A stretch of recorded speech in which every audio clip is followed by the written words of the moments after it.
Assalamualaikum warahmatullahi wabarakatuh.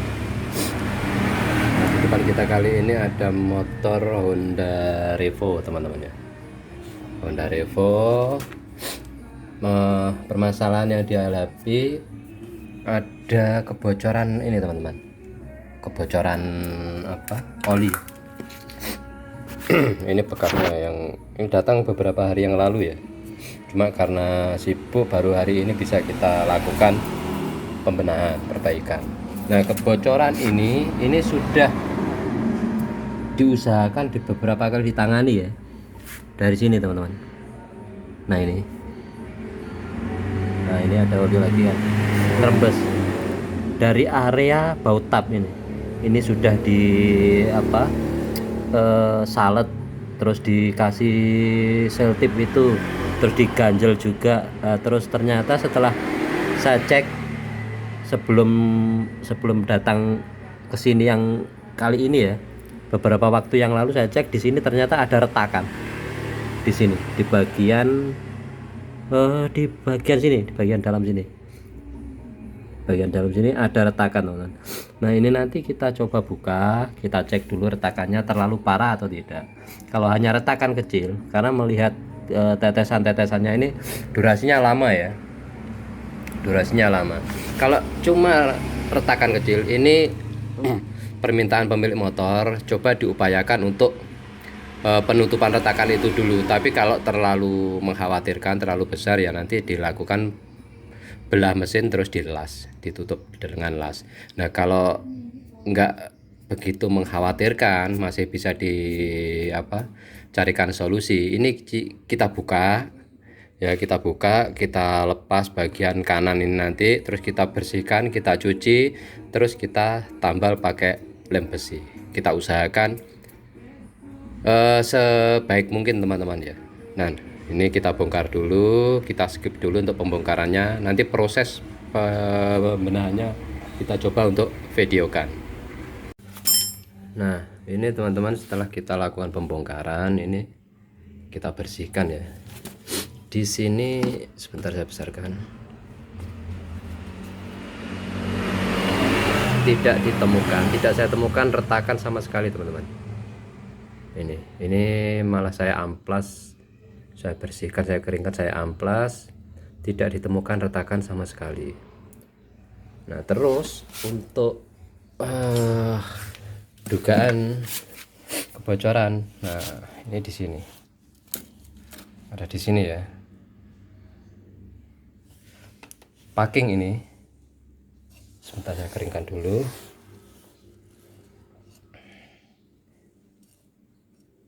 Nah, ini adalah dilakukan pengeleman yang sangat tebal, teman-teman ya. Bekas pengeleman ini hilang. Nah, ini bekas-bekas lem, pengeleman yang sangat cukup tebal lah ini. Nah, ini bekas-bekas lem. Jadi kemungkinan lem ini sudah mengering, terus dilakukan pemasangan. Jadi bagian ini ada sedikit rongga atau celah yang menyebabkan oli keluar dari sini dan merembes lewat celah ini, tonjolan dudukan baut tap ini, teman-teman. Nah, ini. Jadi nanti kita lakukan penggantian packing, terus kita tunggu beberapa menit ya, setengah jam atau apa, masih ada tetesan atau rembesan oli atau tidak. Kalau selesai, kalau hilang, sembuh, berarti permasalahannya hanya timbul karena packing ya. Dan kebetulan posisinya tepat di bagian tap oli. Jadi dugaan muncul akhirnya ada keretakan pada bagian tap oli. Dan juga sekedar himbauan, teman-teman ya, apabila mengalami masalah yang serupa seperti ini, kebocoran atau apa ya yang serupa, mungkin lebih baik, saran saya ya, waktu pembongkaran ditunggu saja. Jadi semisal dianjurkan ini harus bongkar total, belah mesin, ini dilakukan pengelasan ini itu, mending untuk memastikan sebelum dilakukan pembongkaran total, kita lihat, kita tunggu. Bukan bermaksud tidak percaya, cuma untuk memastikan saja. Karena apabila memang harus dilakukan pengelasan, biayanya cukup besar. Toh dengan kita menunggu kita juga memastikan apa kondisinya itu juga tidak ada buruknya, malah sangat baik menurut saya. Jadi kalau harus dilakukan pengelasan ya dilas, tapi kalau memang seperti ini tidak ada retakan atau apa, nah ini takutnya tidak ada transparansi antara pihak yang melakukan proses perbaikan dengan konsumen. Takutnya disalahgunakan untuk menarik biaya yang lumayan mahal. Jadi kalau kita tahu kondisinya memang retak ya sudah kirim saja, tapi kalau tidak retak seperti ini kita akan tahu, terus kita jadi bisa menjadi sedikit lega ya, karena yang jelas biaya akan lebih minim. Tapi kalau memang retak atau memang harus dilakukan pengelasan, yang jelas kita menyiapkan biaya yang sedikit lebih besar. Nah, jadi sebagai saran saja dari saya, sebagai anjuran, mending waktu mengalami masalah seperti motor ini ada rembesan bagian tap oli, terus dianjurkan ini harus melakukan ini pembongkaran, pengelasan atau apa, mending ditunggu. Nah, kalau motor ini ditinggal teman-teman ya, motor ini ditinggal. Nah ini nanti kita lakukan perakitan kembali setelah penggantian packing. Ini kita bersihkan semua bekas-bekas lemnya, bekas-bekas packing seperti ini. Nah ini patah-patahan packing ini kita bersihkan semua, harus sampai benar-benar bersih ya, seperti ini. Ini jangan sampai ada, ini kan sedikit menonjol, ini jangan sampai ada bekas atau sisa ya, ini kita bersihkan.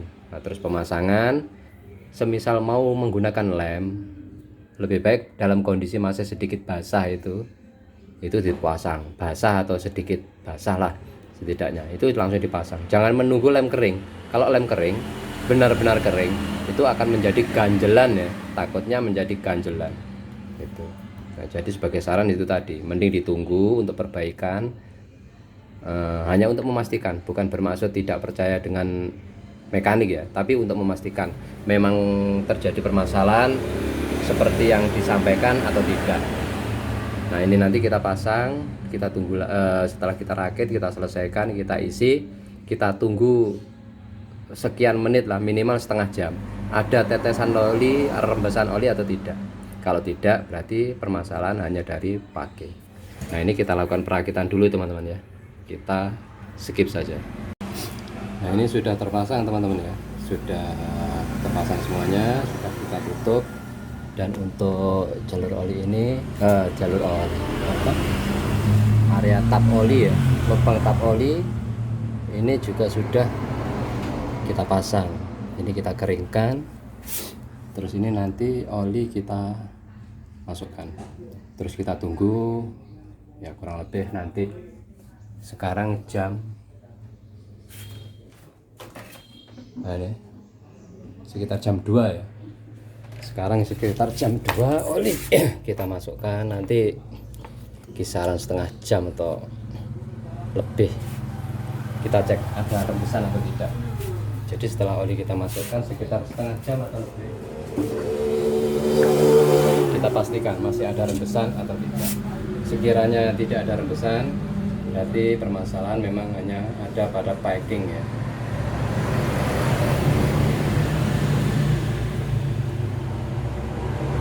Ini kita menggunakan oli bawaan motor teman-teman ya, tidak diganti untuk oli, karena kata pemilik motor belum lama juga ini diganti. Saya sendiri juga lupa, biasanya ke saya soalnya juga.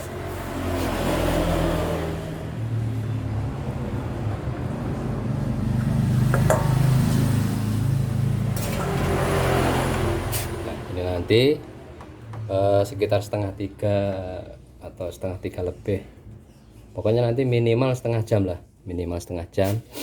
Kita lihat apakah masih ada rembesan atau tidak untuk bagian yang dikeluhkan terjadi kebocoran. Nah ini kita skip saja sembari nunggu, nanti kita cek lagi, kalau aman berarti beres. Nah baik teman-teman, ini sudah setengah jam lebih ya, setengah jam lebih, dan ini motor saya nyalakan beberapa menit yang lalu. sini saya taruh dus ya, dus bekas untuk memastikan kalau ada apa tetesan oli nanti terlihat. Dan ini kering teman-teman ya, ini kering.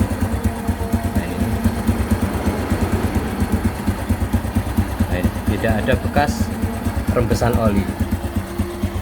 Jadi fix masalah rembesan oli yang keluar itu dari pak kopling. Ini untuk pak kopling saya ganti baru ya. Nah ini saya gantikan pak kopling yang baru. Saya ganti pak kopling baru, saya bersihkan, terus saya pasang, dan hasilnya seperti yang terlihat, tidak ada lagi tetesan oli. Mudah-mudahan ini awet teman-teman ya. Mudah-mudahan tidak ada masalah. Kalau memang permasalahannya hanya dari pak kopling, insya Allah ini aman, saya jamin aman. Nah kurang lebih seperti itu. Semoga ini bisa jadi pembelajaran untuk saya secara pribadi dan kita semua. Sehat-sehat selalu. Assalamualaikum warahmatullahi wabarakatuh.